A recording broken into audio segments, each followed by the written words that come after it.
Hoje, se nós formos ver, o único espaço que a oposição está tendo, que a direita está tendo dentro do Congresso Nacional, para debater as suas pautas é a CCJ. O brasileiro ele tem muito uma cultura de esperar do Estado a resolução da sua vida, né? Ou esperar uma Bolsa Família, um assistencialismo. E é uma cultura muito pregada pela esquerda, né? De que o papai Estado vai te ajudar, vai intervir na economia, vai gerar emprego, quando na verdade a gente sabe que quem movimenta a sociedade é a livre iniciativa. Na verdade não é uma pauta anti-STF, é uma pauta de reequilíbrio entre os poderes. Então a gente precisaria ter um ordenamento jurídico enxuto, que regulamenta a vida básica, mas não que regulamenta todos os atos da vida civil. É menos liberdade, é mais intervenção estatal. E é essa mentalidade que eu queria levar. Tem condenações bizarras, com o nome de uma pessoa e nome de outra no final, com tipos genéricos, sem individualização da conduta, da pena, sem ter provas cabais de que a pessoa danificou algo. São condenações genéricas e absurdas, com prazos absurdos de 17 anos, né? Você é contra a cota de gênero nas eleições. Por quê?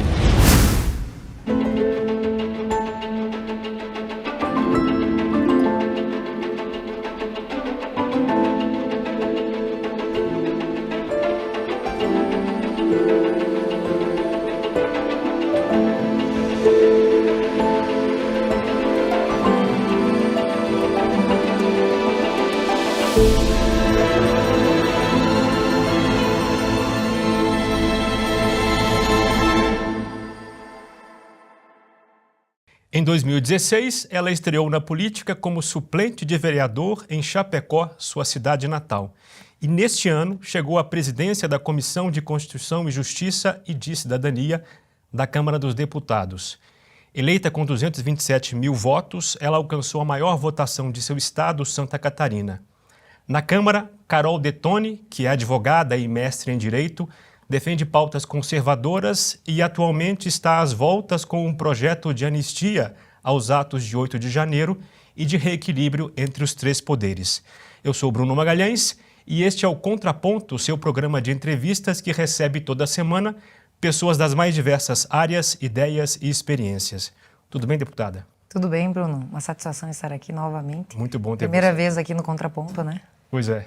Espero que volte outras vezes quando o Brasil passar por novos ciclos. Por falar em ciclo, você foi eleita, você ficou como suplente de vereador em 2016 em Chapecó e já disse que nessa ocasião mal sabia pedir voto. Em 2022 você teve a maior votação entre os deputados do seu estado. É claro que essa votação expressiva se deveu em parte à sua trajetória na Câmara, nos 4 anos que ficou lá. Eu queria focar nesse período de 2 anos, em 2016 e 2018, quando você também foi eleita com mais de 100 mil votos. O que aconteceu aí nesses 2 anos para você aprender a pedir voto? Então, eu sou advogada, né? Então eu sou do âmbito privado, do meio privado, só que eu conheci o professor Olavo de Carvalho, né? E aí eu comecei a realmente adentrar nesses temas, né? De política, direita, esquerda e tudo mais. E participei na época, lá na minha cidade, dos movimentos pró-impeachment da Dilma. Então, tinha 3 mulheres que coordenavam os movimentos, e eu era uma dessas mulheres. E aí, em 2016, era ano eleitoral, eu recebi convite de um partido, que era o mesmo partido do Bolsonaro na época, para ser candidata a vereadora. Mas eu era advogada, nunca tinha concorrido a nada, não tinha político na família. Aí eu decidi concorrer, mas não saí do escritório. Então, continuei trabalhando, fiz um vídeo na internet, fiz algumas visitas. Então, eu não fiz campanha propriamente dita, e tinha meio timidez para pedir voto também. E aí, quando abriram as urnas, faltaram 100 votos para eu entrar. E na época se falava muito do programa Escola Sem Partido. Daí eu queria assumir na Câmara de Vereadores para protocolar e aprovar lá na minha cidade. E aí o meu partido era a primeira suplente, eles disseram, não, tu entra num dia, protocola e sai. Eu falei, não, muita humilhação, né? Assumir a vereança por um dia e sair. Pelo menos um mês, e não quiseram me dar, não queriam abrir espaços para novas lideranças. E nisso eu pensei, também é política, né? Por que fui me meter nisso? E nisso eu era amiga na época, né, conversava bastante com ele, o Felipe Martins, que depois veio a ser assessor internacional do presidente, e ele falou assim, olha, daqui a um tempo, porque eu conheci o Felipe por ser aluno do Olavo, né, ele falou, daqui 2 anos o deputado Bolsonaro vai concorrer à presidência da República, e nós vamos precisar de deputados para dar governabilidade, então tu não quer concorrer a deputada federal? Pensa, né, e tal. E daí no ano da eleição, em 2018, eu fui para Brasília conhecer o Bolsonaro e tal. E aí deu a coincidência de eu conhecer aquele que ia ser o futuro presidente do partido, que me convidou para ser a vice-presidente do partido no estado. Eu cuidei da região oeste de Santa Catarina. Nós não tínhamos dinheiro, não tinha nada para fazer, assim, foi tudo na boa vontade. Mas tínhamos a força do Bolsonaro. E aí consegui me eleger deputada. Daí eu fiz campanha, tudo, saí do escritório, né? Fui gastar sola de sapato, né? Pedi voto e tal. E aí fiz 109 mil votos no primeiro mandato. Aí tivemos um mandato muito bom, né? Com o presidente Bolsonaro. Era realmente a esperança voltou a reacender no povo brasileiro, né? Então, foram 4 anos muito bons do ponto de vista do governo federal, com exceção, claro, da pandemia, que prejudicou, e também dentro do partido. Houve aquela cisão, onde metade dos deputados, dos 54 deputados, traíram e tal. A gente ficou praticamente como não deputados lá dentro, porque como o Bivar teve o controle do partido, a gente brigava pela liderança e tal. Ele cortou comissão, cortou o tempo de uso da palavra no plenário. Foram momentos difíceis, assim, mas nós não mantivemos fiéis ao presidente Bolsonaro. E na reeleição, é o que todo mundo viu que aconteceu, né? Então foi um processo aí que bem tendencioso para o outro lado, né? Que a pandemia também prejudicou. E aí nós continuamos agora nesse mandato, né? Eu e mais 120 deputados de oposição, nesse desafio de ter um governo federal, né, o poder executivo com o Lula, que volta à cena, né, com a única liderança aí que a esquerda, ou a liderança populista da esquerda, e de outro lado um Supremo Tribunal Federal hipertrofiado, né, e tivemos então essa conversa com o presidente Valdemar. Nessa conversa com o presidente Valdemar eu falei, olha, já que a CCJ, nós somos a maior bancada, né, elegemos 99 deputados, a primeira escolha seria a nossa. Então, éramos para ter pegado a CCJ no primeiro ano. Só que aí o presidente Lira falou, não, como o PT ganhou, primeiro ano da CCJ tem que ser do governo, porque ele vai apresentar as reformas, as mudanças. Isso são regras não escritas? São acordos, é. Porque pelo regimento, a maior bancada tem direito à primeira escolha de comissão. Então, nós, como a maior bancada, a CCJ mais teríamos visada, né? ou a CCJ ou a Comissão de Orçamento. E aí, nesse momento, como o PT demonstrou interesse de ficar com a CCJ, o PL pegou a relatoria do orçamento, que naquele momento também era interessante, porque daí todo o orçamento público ia passar pelas mãos do relator do nosso partido. Também é um poder muito grande. E aí ficou assim no primeiro ano, mas eu já tentei ter esse apoio do Valdemar desde o primeiro ano. Eu disse, eu estou na CCJ, sou advogada, gostaria de exercer esse papel, né, dentro do nosso partido. Eu acho que eu sou aqui, já estou no segundo mandato, tem muita gente nova, já tenho experiência de regimento e tal, já fiz aula, tudo de regimento, então, enfim, acompanhava os trabalhos. E aí o Valdemar Valdemar, Sóstenes, o líder, Altineu e o presidente Bolsonaro compraram a briga. Então, na virada do ano, os partidos tinham um pouco de rejeição ao meu nome, porque eu sou uma das deputadas mais oposicionistas do atual governo. Mas eu disse, não, eu vou fazer uma pauta que vai atender a todas as bancadas. E assim está sendo feito. Assumi a CCJ e eu tinha lá um rol de pautas que a gente pretendia pautar até o final do ano. Os melhores anos para assumir a CCJ, na verdade, é o primeiro ano e o terceiro. Porque o segundo e o quarto é ano de eleição, né? Então prejudica. Tanto que nós, assim, a partir do segundo semestre, não tivemos quase reunião. E eu tenho muita coisa para colocar em pauta, né? Porque hoje, se nós formos ver, o único espaço que a oposição está tendo, que a direita está tendo dentro do Congresso Nacional, para debater as suas pautas é a CCJ, sabe? A Comissão da Educação está com o Nicolas também, que também ele tem colocado alguns temas de direita, mas a CCJ ela tem mais amplitude temática, né? Então ali vão todas as matérias. Então a gente já pautou muito a questão do agro, né? Já aprovamos vários projetos importantes, com uma parceria com a Frente Parlamentar Agropecuária, né, que é o agro que mantém a balança comercial, então a gente deu muita prioridade para o agronegócio, liberdades individuais. A gente chegou até a pautar um recurso contra uma rejeição de um PDL com relação à obrigatoriedade de vacina para bebês e crianças, que tem o Ministério Público tentando impor, desafiando até mesmo a presença do Lira, porque ele tinha mandado engavetar esse projeto. E agora, sim, nós estamos pautando essa questão da anistia. Foi um pedido desde que eu entrei, mas eu achei que estava muito cedo. E o presidente Bolsonaro também pediu muito. Tem um rol de projetos da anistia do Bolsonaro e da anistia do dia 8 de janeiro.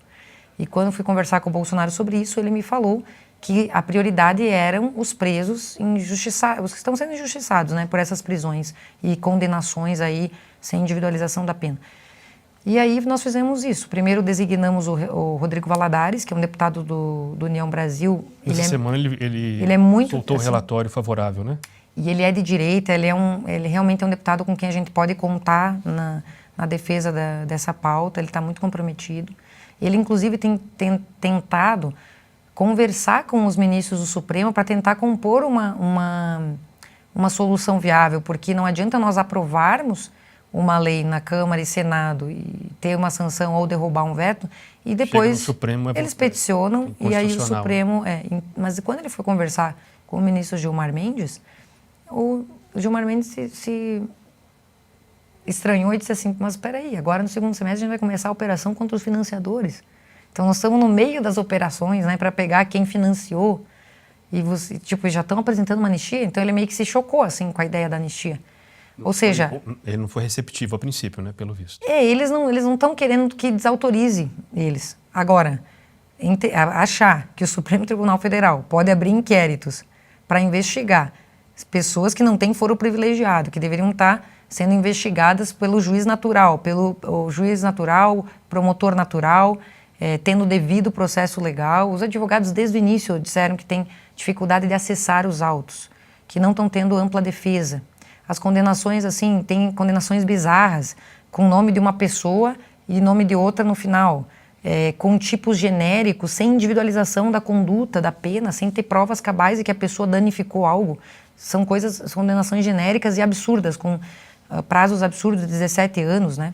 Mas sem entrar no mérito dessas condenações, este caso, nesse ponto específico, não seria exatamente aquela previsão do regimento do STF que dá competência a esse tribunal de julgar casos de crimes cometidos em suas dependências?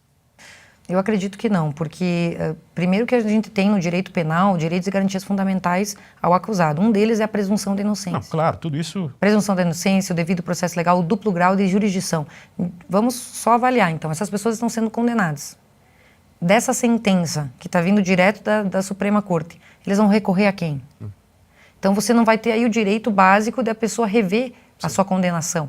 Esse é um dos absurdos, né? Então, se nós pegarmos o direito penal básico, por exemplo, nós temos o caso da Débora, que é uma mãe, tem 2 filhos menores de idade, ela escreveu na estátua lá, perdeu o mané.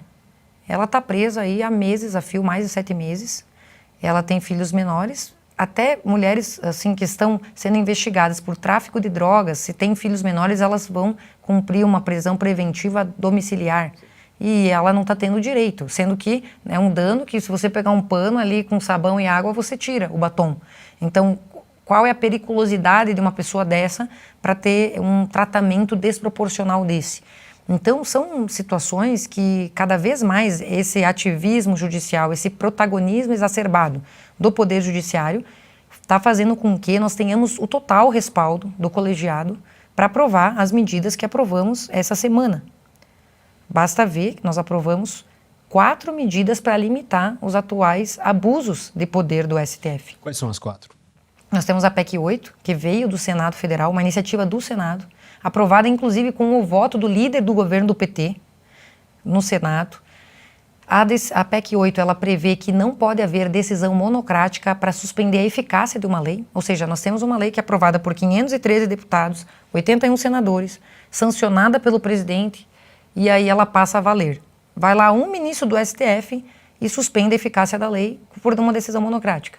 Ou seja, desrespeita toda a vontade do povo brasileiro manifestada pelos seus representantes. Então não pode ter decisão monocrática com relação a isso. E nem com relação a decisões dos líderes dos demais poderes, né? Essa é a PEC 8, essa é uma PEC que eu acho que vai ser a de maior consenso para aprovar em plenário. Nós tivemos aí, vou dar um caso que aconteceu, não só com relação às emendas, que fez com que o Lira despachasse da mesa e viesse para a CCJ, mas a disputa pelas emendas, né, e tal, que são deliberadas pelo Congresso, mas tem o caso da desoneração da folha. Então nós temos aí 17 setores que estão sendo beneficiados, são milhões de empregos gerados com a desoneração da folha. O Congresso Nacional, devido a esse clamor popular, prorrogou a desoneração. Nós aprovamos na Câmara, Senado, o presidente Lula vetou a desoneração, porque eles têm uma sanha arrecadatória terrível. Nós derrubamos o veto em sessão do Congresso Nacional, ou seja, dizendo assim, a vontade do povo é desonerar, do setor produtivo é desonerar, e nós entendemos e vamos manter a desoneração prorrogada por mais alguns anos. O que o Lula fez? Então, assim, peticionou para o Supremo Tribunal Federal. Caiu na mão do Zanin, ministro nomeado por ele, que foi o seu advogado, inclusive. Eu entendo que ele nem deveria ser ministro. Ou julgar casos que venham, né, de um postulante do qual ele foi advogado. Isso está, inclusive, nas vedações clássicas do Código de Processo. E ele, por uma decisão monocrática, ele determinou que o Congresso revisse a sua posição e voltasse com a oneração da folha num prazo aí gradual, sob pena de eles fazerem isso por decisão judicial. Ou seja, esse é um dos exemplos assim que já estão há muitos anos extrapolado de que o Supremo Tribunal Federal hoje está hipertrofiado, é um poder que não tem controle social, né? São agentes públicos intocáveis. Nós vivemos hoje uma realidade onde temos uma certa categoria de agentes públicos que são intocáveis, que não passam por nenhum crivo, nenhum controle, nenhuma avaliação periódica, e não tem nenhum voto. Então, está lá no artigo 1º da Constituição, todo o poder emana do povo e será exercido pelos seus representantes eleitos. Não está lá dizendo que o poder emana do povo e será exercido pelos ministros do Supremo Tribunal Federal. Então, eles estão desrespeitando a vontade popular. E quais são os outros 3 projetos? Os outros 3 projetos são a PEC 28, que justamente nessa esteira desse ativismo judicial, de que eles estão inovando na ordem jurídica, algo que é de competência exclusiva do Congresso, toda vez que, por decisão judicial, houver uma norma geral e abstrata sendo criada por meio de uma decisão, de um voto, nós podemos sustar essa decisão no Congresso. Isso tudo está baseado no artigo 49, se não me engano, inciso 11 da Constituição, que fala que cabe ao Poder Legislativo zelar pela sua própria competência. Então, eles estão dizendo que é inconstitucional, já estão se manifestando, estão revoltados, né, com essas PECs que foram aprovadas, só a admissibilidade na CCJ, né?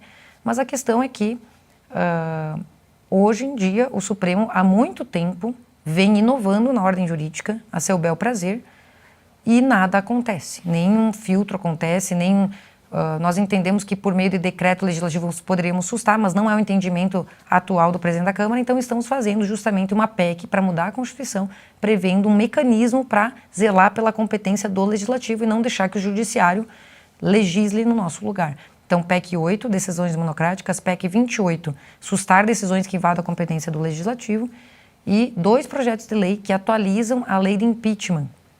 Então, hoje a gente tem uma lei de impeachment, a Lei 1079 de 50, que ela prevê algumas condutas a partir das quais o ministro vai cometer um crime de responsabilidade suscetível ao processo de impeachment.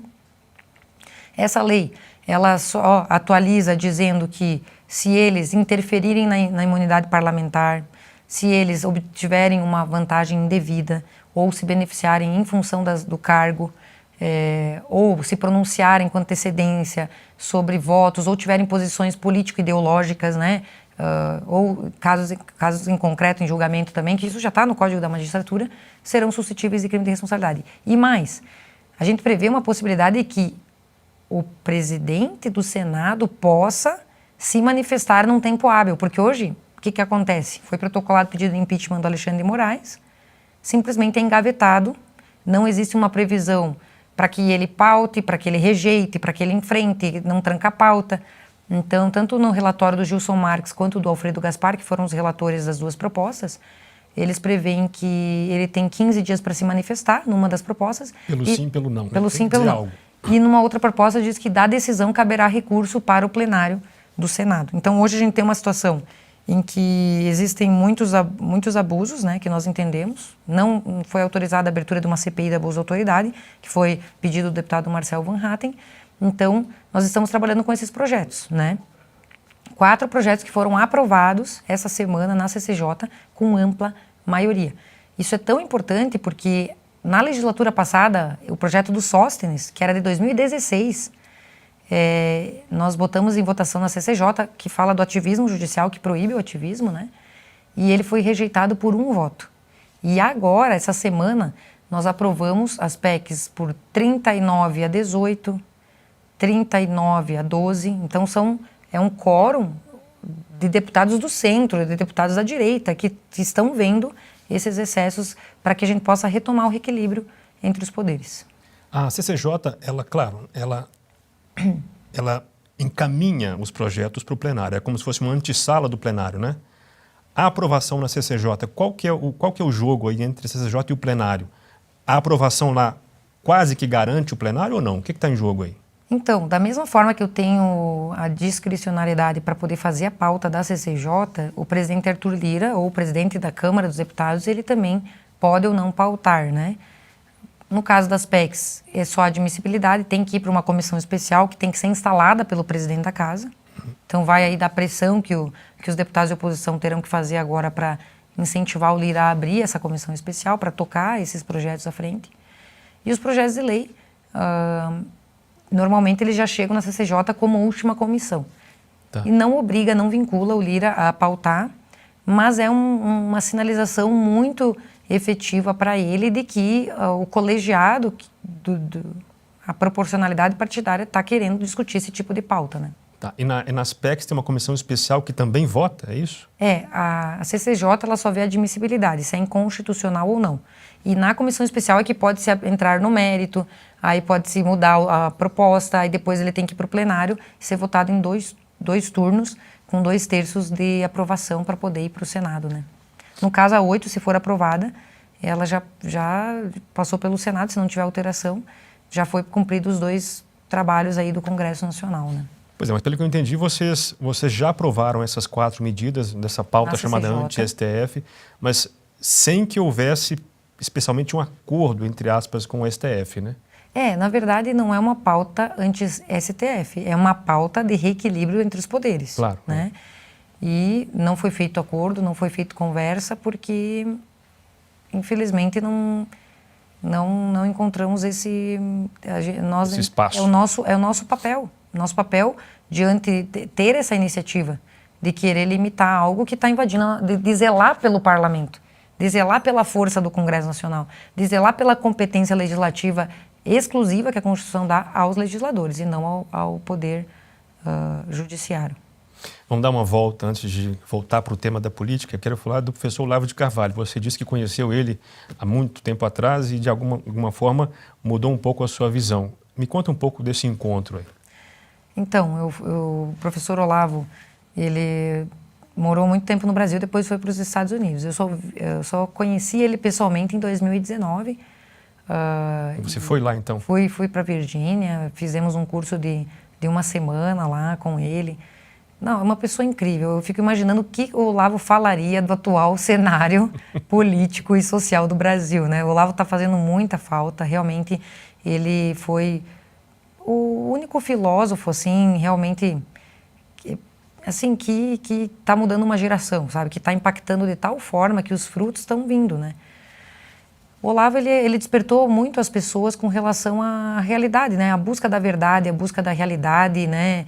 Independente dos seus interesses pessoais, das suas paixões, das ideologias, ele realmente, o que eu via essa autenticidade, nessa originalidade do Olavo, esse realmente amor pelo saber. Eu acho que isso que encanta no Olavo, né, que encantava e que fazia tantas pessoas começarem a estudar seus livros, né? Porque ele realmente não tinha apego com nenhuma ideologia, com nenhum partido. O interesse dele era realmente o interesse de um filósofo, né? Chegar o mais perto possível da verdade e conhecer a realidade tal como foi dada por Deus, né? Então, eu admiro demais o Olavo, acho que ele faz muita falta e eu acho que a obra dele tem que ser divulgada, tem que ser mais divulgada pelos seus próprios alunos, né? E eu acho que a melhor forma é por meio do exemplo, né?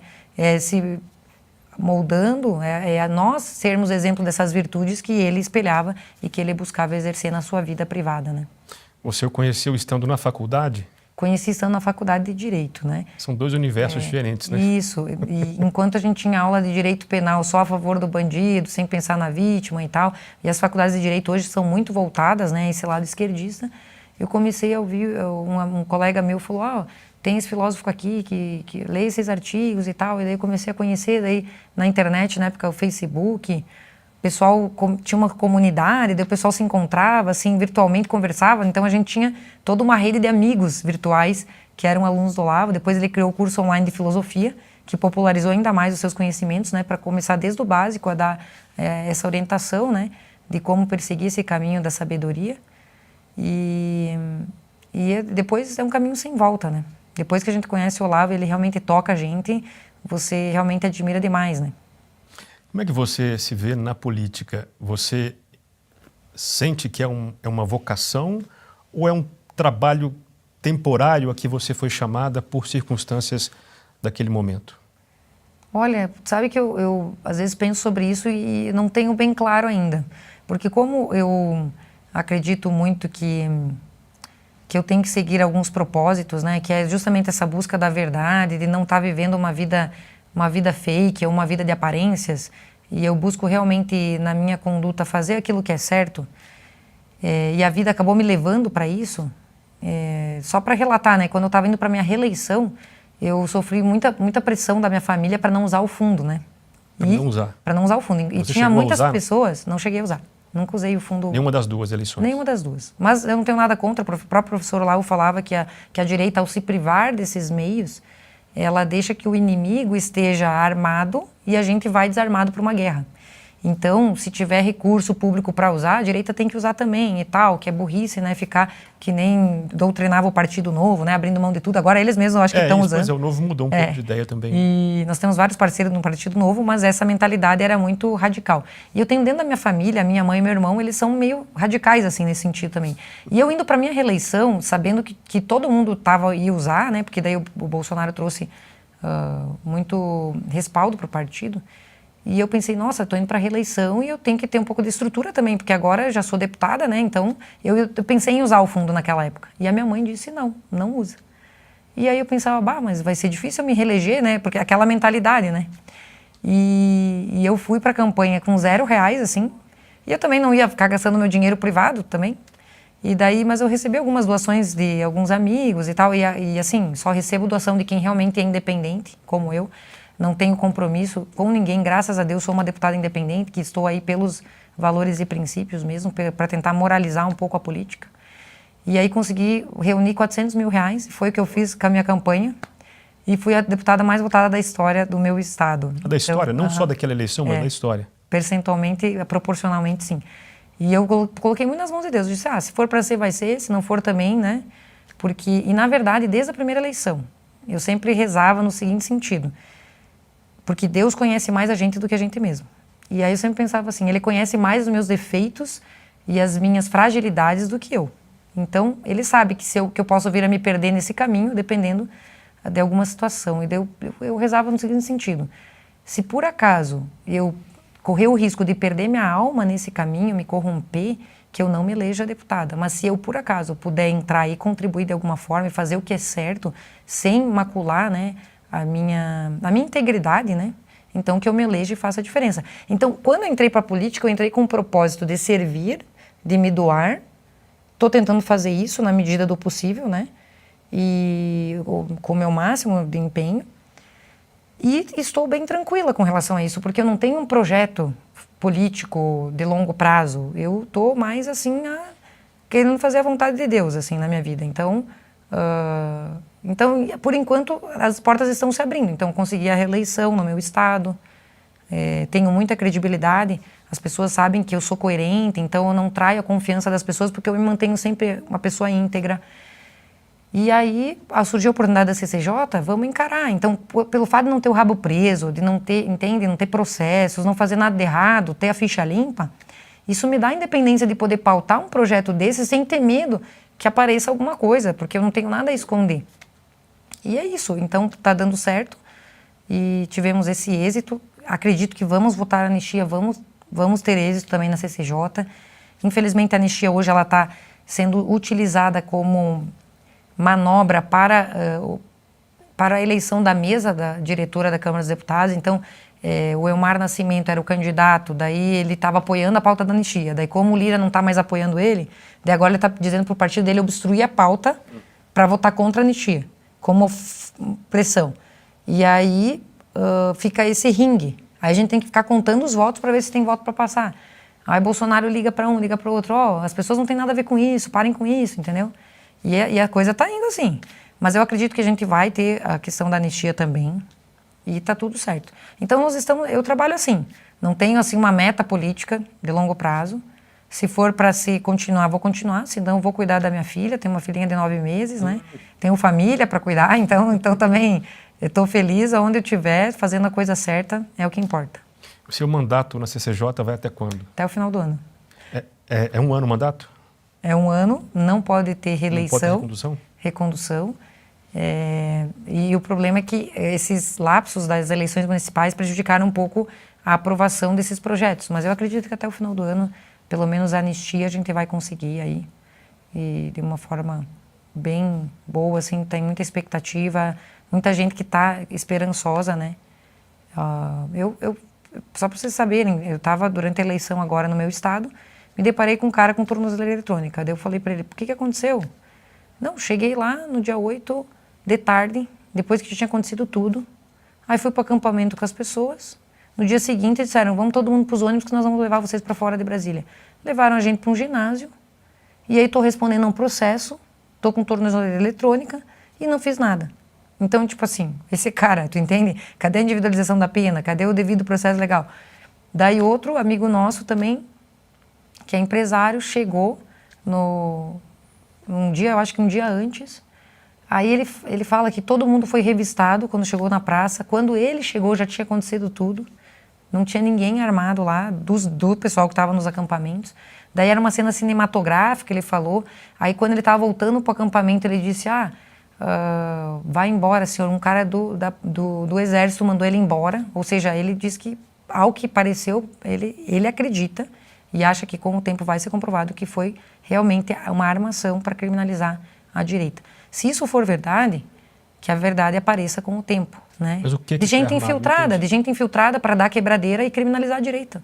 Porque a direita sempre foi um movimento pacífico, né?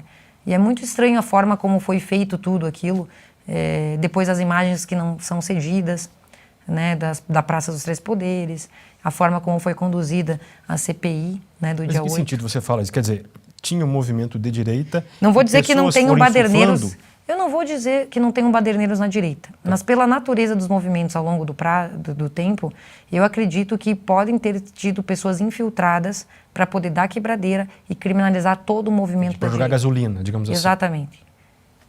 Pessoas que foram lá, mandadas, sabe-se lá por quem, para justamente criminalizar a direita. Se isso for verdade, que são relatos que vêm até nós, que apareça, né, o quanto antes, né? Porque a direita também não pode ser criminalizada. Claro, eu sou a favor de que quem depredou o público, de quem realmente destruiu, pague, óbvio. Eu sou a favor de que a lei é para todos.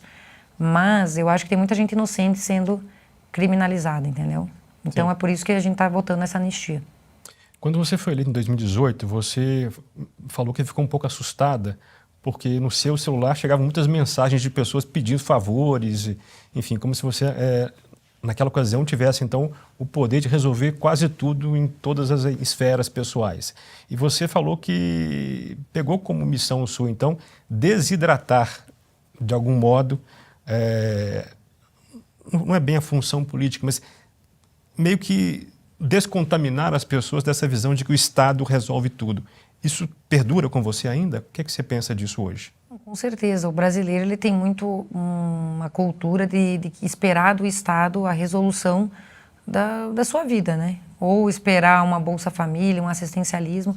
E é uma cultura muito pregada pela esquerda, né? De que o papai Estado vai te ajudar, vai intervir na economia, vai gerar emprego. Quando, na verdade, a gente sabe que quem movimenta a sociedade é a livre iniciativa. É a força criativa dos indivíduos na geração de novas tecnologias, de inovações que viram produtos que são desejados, que giram comércio. Então, assim, eu sou super a favor da livre iniciativa, do livre mercado, de menos Estado, de menos burocracia. A gente luta por isso lá dentro. O problema é que existe uma grande cultura, uma mentalidade que ajuda a predominar esse tipo de pensamento. E também existe uma mentalidade, e aí, voltando um pouco para o papel legislativo, de que todo o ato da vida do cidadão tem que ser regulamentado. A gente tem uma mentalidade legiferante no Brasil que é incrível.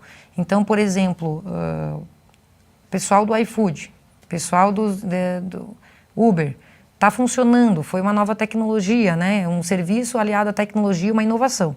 Já estão querendo regulamentar para equiparar a função do entregador com direito trabalhista, o Uber para pagar taxação para o Estado, que já está acontecendo. Então, tipo assim, tudo aquilo que já está funcionando e dá certo, o Estado vem para atrapalhar um pouco ou para tirar a sua cota, né? Que acaba dificultando justamente essa geração de riqueza e essa independência cada vez maior das pessoas. E essa questão da mentalidade legiferante, só para a gente ter uma ideia, e aí tanto eu sou a favor do ativismo judicial, quanto eu sou contra o ativismo legislativo. E só para ver a insanidade do modelo que a gente vive hoje, desde que a Constituição passou a valer, aí, o Instituto Brasileiro de Direito Tributário fez uma pesquisa nesses mais de 30 anos da nossa atual Constituição, e foram aprovadas no Brasil, nesses 30 anos, quase 7 milhões de normas, entre normas municipais, sim, entre normas estaduais. Decretos também, né? Sim, decretos, portarias e tal. Então, assim, nós temos aí normas municipais, estaduais e federais. No Congresso Nacional foi mais de 170 mil normas. Então, assim, cada ano é cerca de 6 mil novas leis que são aprovadas no Congresso Nacional. Então, quando a gente diz, o deputado bom é o deputado que legisla, que faz um projeto de lei. No atual cenário, a gente tem que ter, Churchill dizia, que se você tem 10 mil leis, você perde todo o respeito pela lei. Então, a gente precisaria ter um ordenamento jurídico enxuto, que regulamenta a vida básica, mas não que regulamenta todos os atos da vida civil. É menos liberdade, é mais intervenção estatal. E é essa mentalidade que eu queria levar. Inclusive, a minha meta na CCJ não é produtividade. São pautas temáticas, são debates necessários, de acordo com o contexto político e social. É isso que a gente está travando nesse ano da minha presidência na CCJ. Mas eu sou totalmente na mentalidade que a gente deveria fazer um revogaço de normas, que tem excesso de leis no Brasil, e o Estado, se deixar os deputados, eles vão querer regulamentar absolutamente tudo. Eles se acham bons quando eles legislam, quando eles realmente fazem leis. Claro que é nossa função precípua, mas fiscalizar também. Mas, muitas vezes, revogar leis nesse atual cenário seria um melhor caminho, porque a gente tem que ter poucas leis e leis boas. Pois é, eu vejo um problema aí, porque, veja se você concorda, vamos falar de pauta moral, a chamada guerra cultural. A esquerda tende a levar esses assuntos para a discussão no Estado, quer dizer, no Congresso, nas assembleias, nas câmaras municipais. E a direita, que a princípio gostaria de deixar essas pautas morais para a sociedade, ou seja, longe da regulação estatal, acaba aceitando a discussão nesses foros públicos, né? Não há uma armadilha em que a direita caiu aí, não? O problema é assim, só para dar um contexto do que acontece no Congresso. A questão do aborto, que é um tema que a esquerda quer aprovar a todo custo. Sim. Toda vez que esse tema é submetido lá no Congresso Nacional, é rejeitado. Aí o que a esquerda faz, o que as minorias fazem lá dentro? Porque lá é a visão da maioria. Eles peticionam, pegam o PSOL, que é um partido minúsculo, ele peticiona para o Supremo Tribunal Federal, e aí o Supremo, por meio de decisão judicial, nessa visão neoconstitucionalista progressista deles, eles começam a liberar o aborto do anencefalo, depois começam a querer liberar o aborto até a 22ª semana, e aí o que acontece? Nós, inclusive, aprovamos uma ADO, a mudança na lei da ADO, para que a ação de inconstitucionalidade por omissão.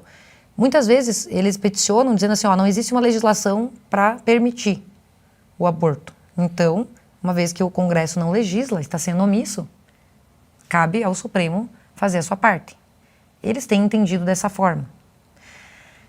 E aí, o que a gente está aprovando, o que a gente aprovou na CCJ? Caso o Congresso tenha se debruçado sobre uma matéria e ela tenha sido rejeitada, significa que a gente entende que não tem que ter essa legislação. Que o nosso silêncio foi um silêncio de dizer, não queremos liberar o aborto, não vai ter uma lei sobre aborto se a gente não quer liberar. Então, não pode, nesse contexto, mediante essa votação, o Supremo ir lá e liberar o aborto por decisão judicial. Isso também é um avanço importante. Mas não é óbvio isso, né? Quer dizer, não é óbvio. Aí a questão da lei de drogas. Vamos descriminalizar o porte da maconha, né? Porque é uma lei em desuso, porque é um crime pequeno. Eles estão fazendo isso por meio de decisão judicial. Mas a gente submeteu daí a PEC das drogas na CCJ, ela foi aprovada para continuar sendo crime, e o Supremo simplesmente não aceita. E ele não aceita que a gente diga que o não nosso é uma resposta. Eles querem, a todo custo, nessa visão neoconstitucionalista progressista dos ministros, eles querem porque querem enfiar água lá abaixo na sociedade. Então não é que a direita cai nessa armadilha. Acontece que eles criam uma estratégia de submeter a voto, perder e depois peticionar o Supremo mediante um caso concreto para fomentar uma decisão que vai atender os interesses da esquerda. E isso que tem acontecido ao longo do tempo. Por isso que, ao evitar o ativismo judicial, que foram essas medidas aprovadas, nós vamos evitar que eles inovem no ordenamento jurídico como eles estão fazendo. Então, é mais uma vez o respeito do Congresso Nacional. E eu digo para vocês, hoje, o Congresso Nacional está de joelhos. Mas se o Congresso Nacional quisesse, prevaleceria a sua vontade. Porque no sistema de freios e contrapesos da Constituição, a Câmara pode fazer o impeachment do presidente da República e o Senado pode fazer impeachment dos ministros do STF. Ou seja, mediante o abuso de autoridade, infração à lei de impeachment, como a gente entende que está acontecendo, e eu sou uma das signatárias do pedido de impeachment do Alexandre de Moraes, tem que fazer, já que eles não fazem autocontenção, né, de se disciplinar para não fazer esses abusos, o Senado poderia estar agindo, mas o Congresso hoje está omisso.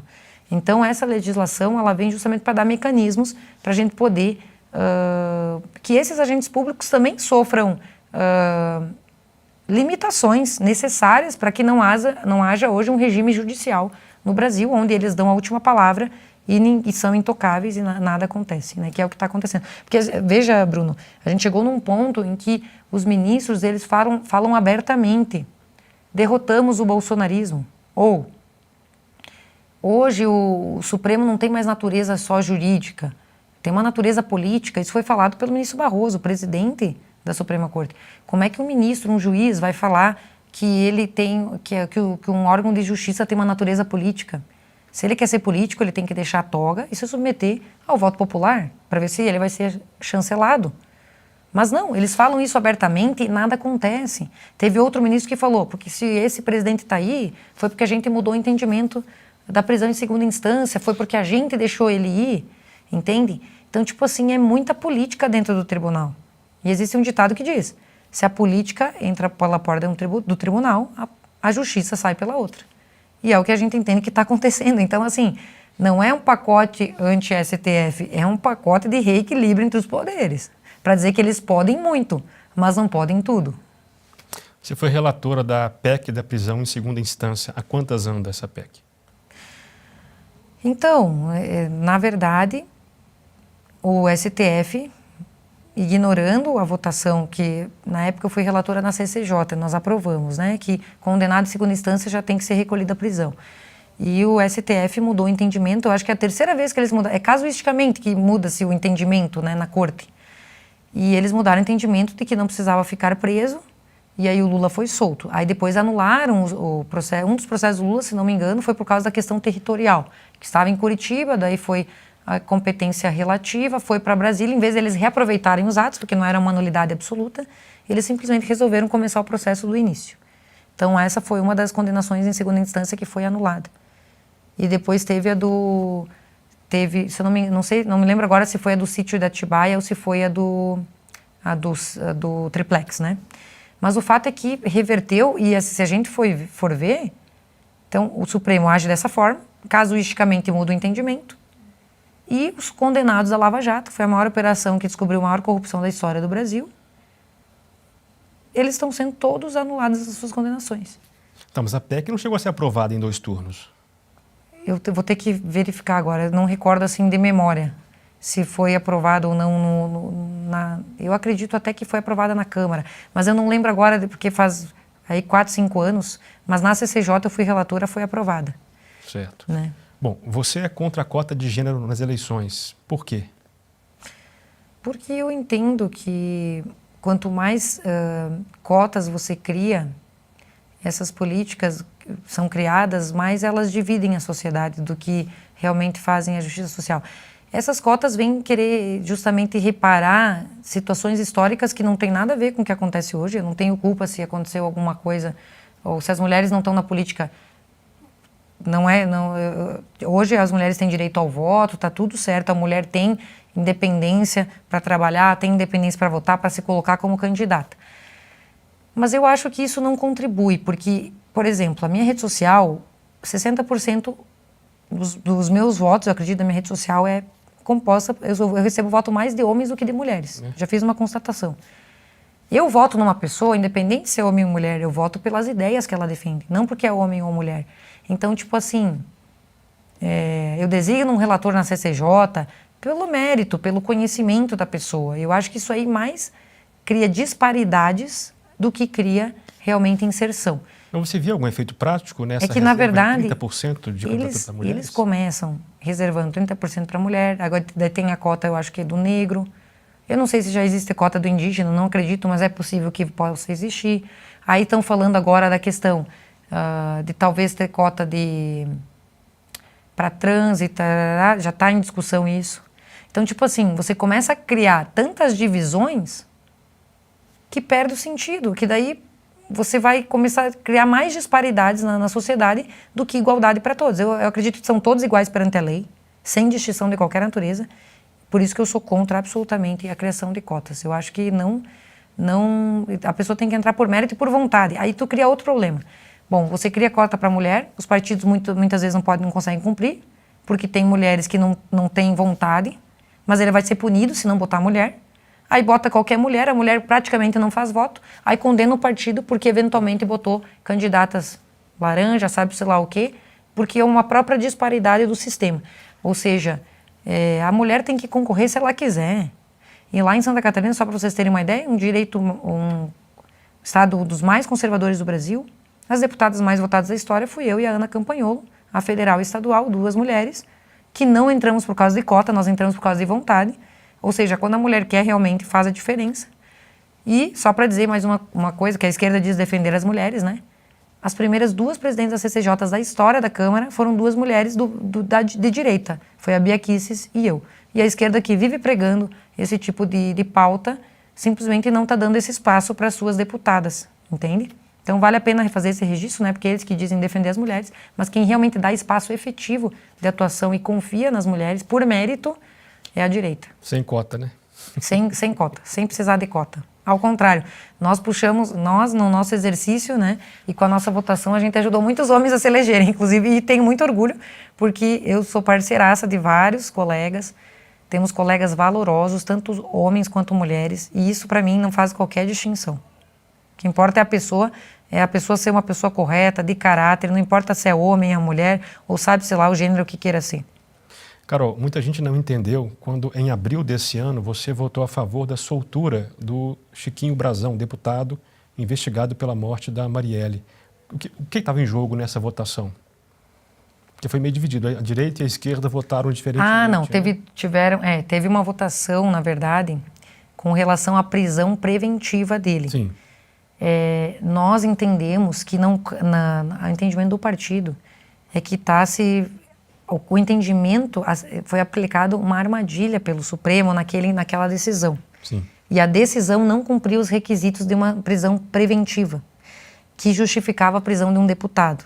Então, muito embora eu acredito que ele seja culpado e vá pagar pelos seus erros, naquele momento, o homicídio já tinha sido há 6 anos, né? Não era uma prisão em flagrante delito de crime inafiançável.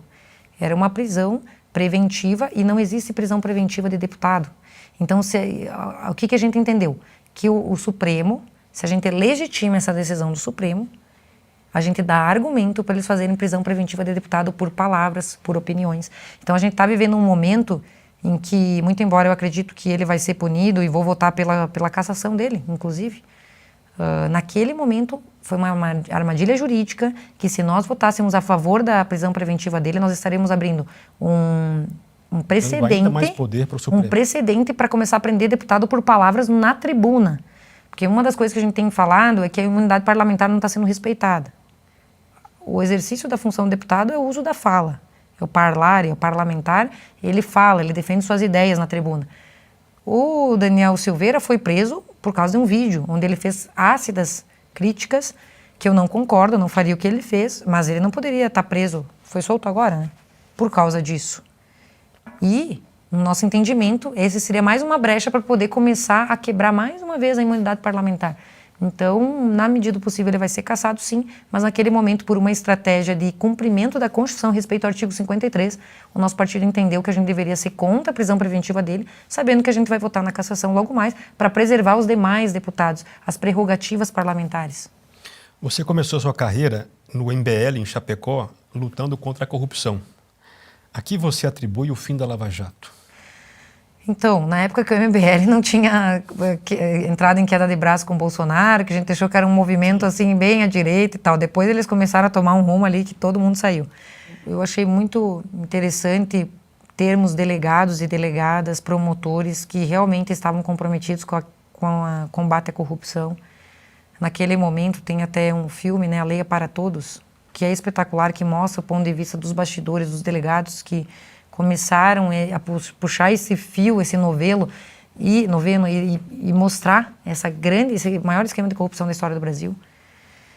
Nós tínhamos esperança de que o Brasil ia tomar esse rumo realmente, mas realmente o atual sistema que vige há poderosos que não têm interesse no combate à corrupção. E aí fizeram destruir a maior operação da história do Brasil. Eu não posso opinar porque eu não sei realmente os bastidores, mas eu lamento que tenha acabado esse tipo de investigação. Eu realmente acho que se houve excessos por parte dos investigadores, realmente a lei está aí para reparar, né, os excessos. Eu não acho que uma autoridade pública tem direito, pode muito, mas não pode tudo. Mas eu acho que todo o combate à corrupção deve ser perseguido.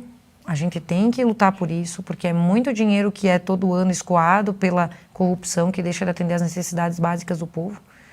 E eu espero que a gente possa retomar e ter outras situações desvendadas aí, para que a gente limpe da vida pública pessoas que estejam corrompendo, né? Enfim. Queria ouvir um pouco a sua opinião sobre as emendas parlamentares. Elas existem há muito tempo, mas parece que nos últimos anos há um esforço de aumentar esse percentual do valor que os deputados e senadores podem indicar, né, para obras e outras situações em suas bases, mas não só aumentar o valor, também reduzir a transparência nesse gasto, o que é ruim para fins de fiscalização. Como é que você enxerga isso? O que você pode e talvez tem feito em relação a isso na Câmara? Então, na verdade, no sistema brasileiro se fosse ver pela natureza do parlamento, a gente nem deveria ter emenda, né? Sim. Porque deputado estaria ali só para legislar e fiscalizar. Agora, a gente ter uma fatia desse orçamento para a gente indicar para obras é uma coisa meio incoerente. Você usa suas emendas como? Eu uso em obras em saúde, hospitais, né?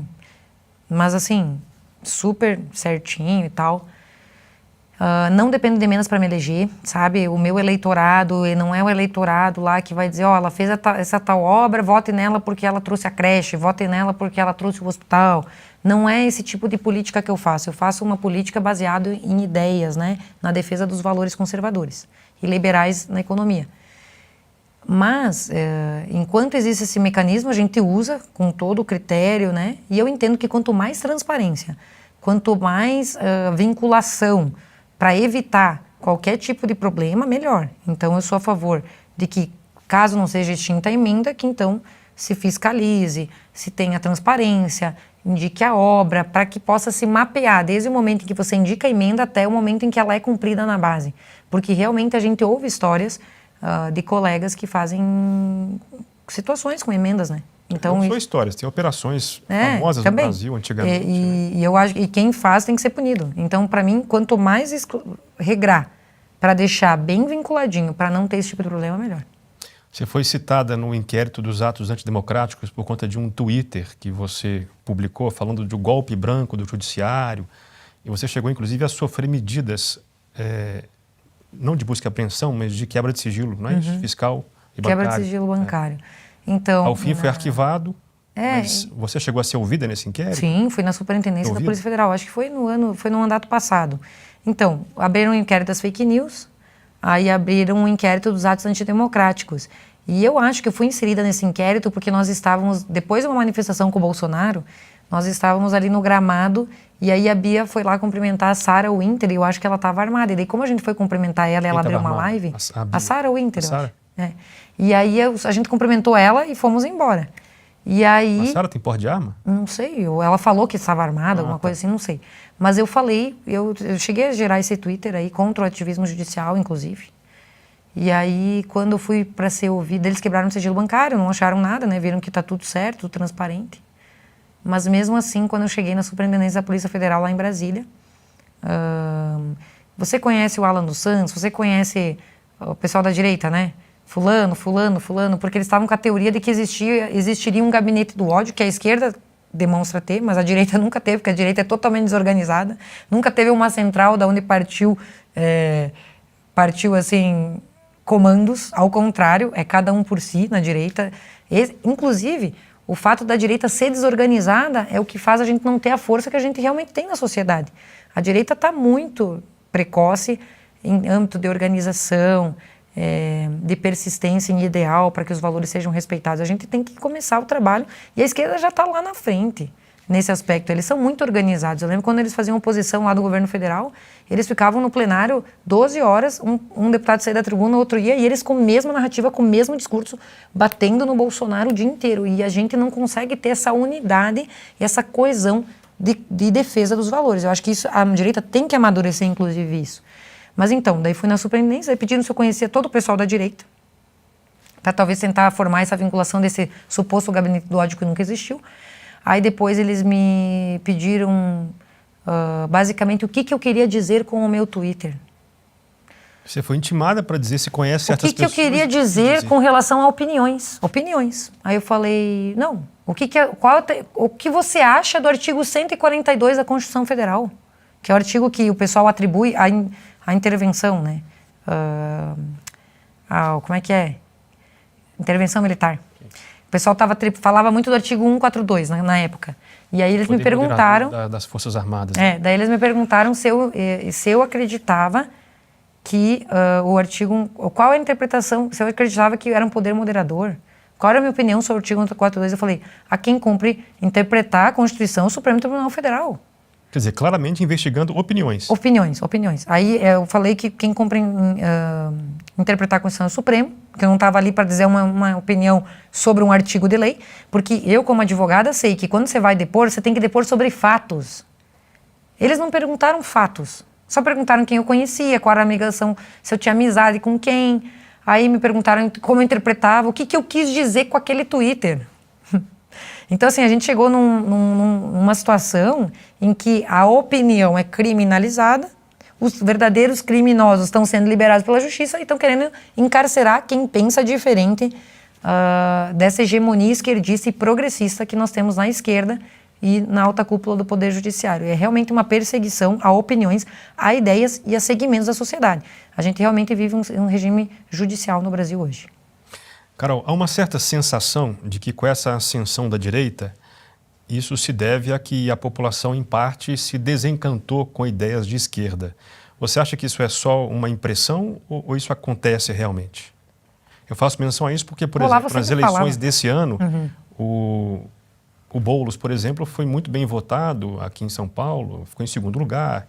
Em votos de classe média alta, ele em alguns ganhou, em alguns ficou em segundo lugar. Quer dizer, não parece que esse desencanto é tão total assim, né? Eu acho que é mais por ignorância, porque se eles realmente se aprofundassem para ver no que ele defende e os valores que eles acreditam, eles veriam que o pior candidato para representar eles seria o Boulos.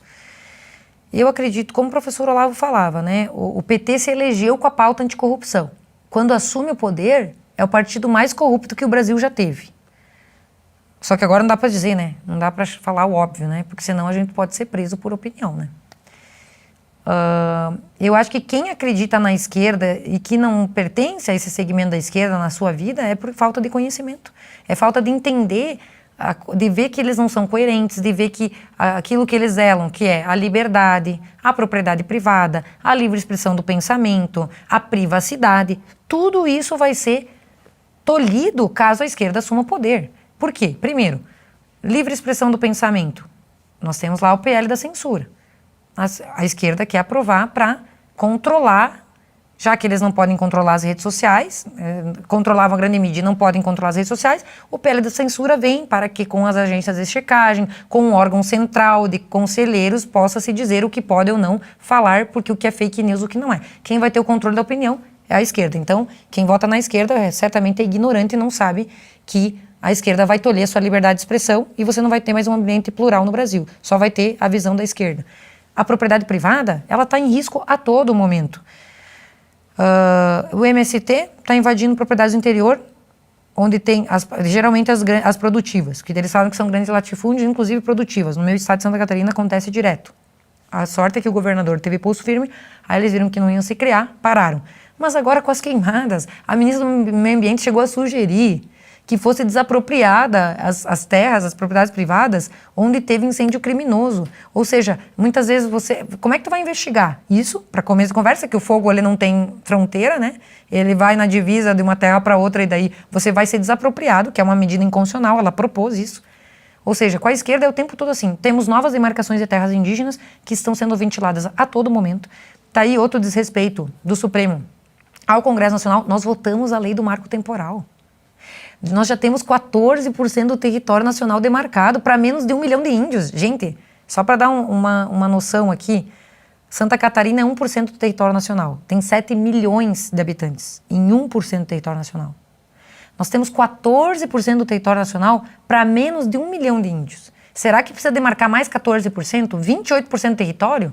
Isso é uma pauta que a esquerda tem outros interesses, entende? E isso foi aprovado, virou lei. O Supremo suspendeu para fazer um diálogo, para fazer uma mesa de conciliação, desrespeitou de novo o Congresso Nacional. É o tempo todo assim, é o tempo todo relativizando a propriedade privada. Aí, confisco de valores. Nas contas esquecidas. Então, assim, vai tomar o teu dinheiro, vai fazer o IVA mais alto do mundo. O cara é muito ignorante se o cara não vê que a esquerda vai acabar com a tua vida. Privacidade. Eles vão querer cada vez mais... Sigilo bancário não existe mais. Porque eles autorizaram o fisco a ter acesso aos dados bancários das pessoas. Isso tudo é uma visão de que o Estado pode tudo. É uma visão esquerdista. Então, porque a visão de direita ela vai limitar cada vez mais o Estado para as coisas essenciais e ele não vai se meter na vida privada, na autonomia do cidadão. Mas essa visão vai ficar cada vez pior. Quem não entendeu isso, está na hora de entender, está na hora de se dedicar a entender, porque realmente a gente está correndo um sério perigo. Isso é muito real. E o Boulos representa esse perigo. É o pior dos candidatos que poderia ter aqui para São Paulo. Mas com a graça de Deus ele não vai se eleger. E do apoio dos paulistanos, né? E paulistas, né? Como é que você avalia essa recente divisão da direita? Eu faço menção a 5 nomes. O Bolsonaro, no meio desse tiro cruzado entre Pablo Marçal, Silas Malafaia, Kassab e Tarcísio. Eu acho que o Marçal, ele tá dando um voo de galinha, assim. Porque, sinceramente, ele se contradiz o tempo todo, sabe? Ele não se ajuda. Ele tenta enganar, mas não engana bem, entendeu? Porque ele uma hora fala uma coisa, outra hora fala outra, ele se contradiz o tempo todo. E, na verdade, eu não sei quem é Pablo Marçal, né? Num primeiro momento você até pensa, não, esse cara vai pensar fora da caixa, fora do sistema. Mas quando tu vai acompanhar numa linha de tempo a conduta dele, é contradição o tempo todo. Então você não sabe quem é quem ali. Eu realmente não sei quem é ele, a essência dele, né? Então ele se desmoralizou por si próprio. O Tarcísio, ele tá tendo muita sabedoria de entender algo que a direita precisa amadurecer, que é o que eu fiz sendo presidente da CCJ. A gente não vai ter o plano ideal, a gente tem o plano possível. E o possível hoje é para a gente ter força no Congresso Nacional, muitas vezes não ter o candidato ideal a presidente da Câmara, mas apoiar um candidato de centro que vai dar espaços para a gente poder debater nossas ideias e aprovar um pacote de reequilíbrio entre os poderes. Se a gente fosse taxativo, lançasse um candidato próprio à presidência da Câmara, sabendo que a gente ia perder, nós íamos estar sendo hostilizados dentro da Câmara, não íamos ter a CCJ, não íamos ter o espaço que a gente está tendo hoje. Então, eu não gosto disso. Eu gostaria de ter um candidato de direita, de estar incisiva lá, e estou incisiva na CCJ, mas foi porque a gente apoiou o Lira para presidente, e ele que possibilitou um acordo para a gente ter a CCJ na presidência. Então, o Tarcísio fala isso, olha, eu estou fazendo o possível, eu tenho esses espaços hoje, não estou no plano ideal, mas estou fazendo o que eu posso dentro daquilo que eu me propus. Então, acho que ele está sendo muito inteligente nesse sentido, né? Essa postura... E assim, é ocupando espaços, porque não existe cadeira vazia na política. Se eu achar, eu não vou porque eu sou limpinho e todo mundo é sujo. Eu sou limpinha e continuo limpinha, entendeu?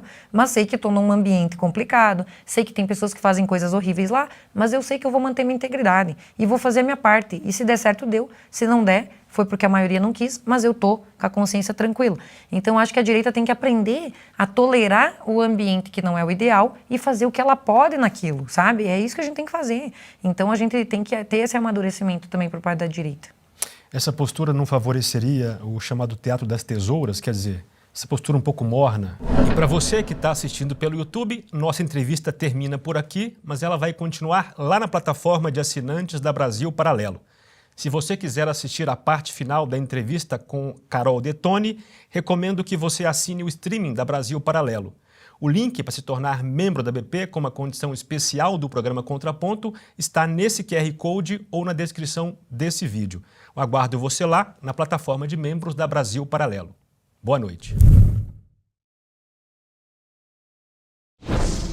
Tem alguém da esquerda que, porventura, de quem você tinha uma má impressão, uma má imagem, e pelo contato que teve no Congresso mudou um pouco essa imagem de forma positiva? O deputado sobe na tribuna com medo de falar. Nós estamos vivendo uma realidade, uma autocensura. Isso não é democracia, as pessoas não estão enxergando. E o que mais me perturba é assim, acontece coisas imorais e escandalosas o tempo todo e o pessoal acha normal, tá todo mundo meio anestesiado. Parece que o escândalo, a corrupção, a imoralidade não choca mais as pessoas. Esse embotamento moral, esse embotamento do sentimento, é isso que mais choca. Como é que você tem avaliado as eleições municipais desse ano? Nós teremos segundo turno ainda, mas o que já foi feito, o que você avalia em termos de vitória, olha, direita e esquerda? São os números, né? A direita realmente saiu vitoriosa. Teve o PSD, que foi o partido que mais, né, teve prefeitos eleitos, mas o PL explodiu. Eu acho que é um resultado excelente. Eu posso falar muito da realidade do meu estado, né? Nós nos tornamos, por exemplo, de 295 municípios, nós elegemos 90 prefeitos, 50 vice-prefeitos e 586 vereadores.